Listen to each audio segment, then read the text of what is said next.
i-inspire at sabihin sa mga kabataan na magnegosyo kayo na mas maaga at gawin niyo yung gusto nyong negosyo as soon as possible.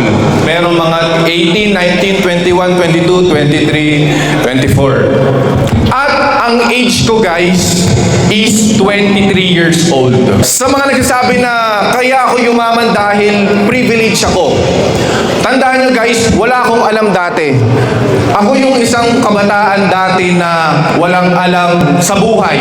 Walang negosyo, walang ginagawa. Kumbaga, lagi pa bagsak.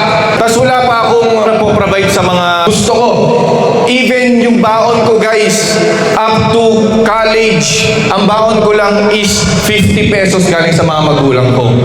At gusto ko sabihin sa inyo na everything is possible.